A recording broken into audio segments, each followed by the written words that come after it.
Welcome all to my first video game review, Uncharted Drake's Fortune. Now, sorry I haven't been on YouTube for a long time. I had Boy Scout camp, I had various 4th of July obligations, I had a whole bunch of other stuff I needed to do, and timing just kind of got away from me. Anyway, I'm glad to be back, and someone suggested I do more video game reviews, so hey, I'm going to hold to that. Now, Uncharted, I don't know where to start. I have almost nothing bad to say about this game. It's simply awesome.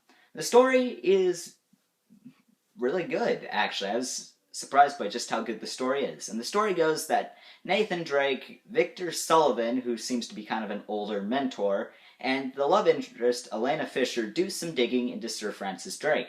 And after they find out that his coffin is empty, except for a journal detailing where to find El Dorado, they set out to find it, obviously, because, you know, El Dorado's awesome. However, when they get to the island where El Dorado supposedly is, they find out that El Dorado is not in fact a city, but a statue.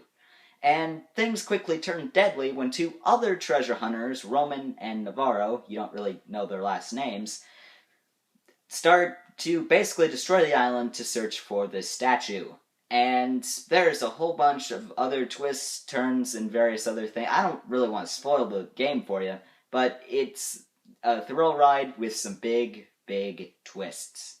And the gameplay, which will probably take up most of this review, is awesome for its time. I mean, granted, this came out in 2006, 2007, and the PS3 was just coming out. The PS2 was still kind of the alpha and omega of video games, and a lot of shooters were like, gray or brown or, really colorless. But this game is very colorful. I mean, you see the green of various ferns, and they actually, wave as you walk past, simulating, wind and various other things. It is awesome. Some of the buildings, sunlight reflects off the buildings like it would in real life, and a whole bunch of other cool visual effects. So the people who designed these visual effects should get an A+. Now, the gunplay is surprisingly tight, although this is possibly one of the weaker points.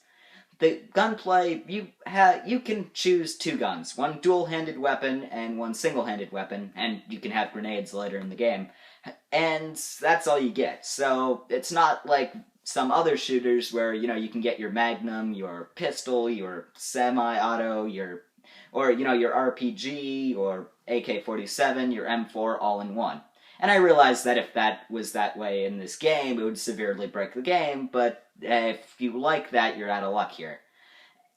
And, I don't know, the gunplay does... The villains seem to have an awful amount of health, especially some of them, and they do sometimes seem to have some pretty advanced knowledge of tactics, considering they're pirates, pretty much.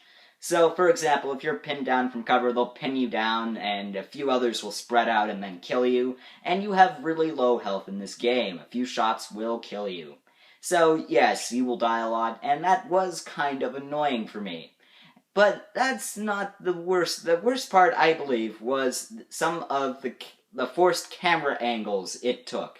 And some of them were like, oh, look, things are exploding behind you, or, oh, this ocean view is so beautiful. And I do like that, except that it messes up the controls, too. So, one time I was running, and it, forced me to look behind, and I fell off the walkway and died.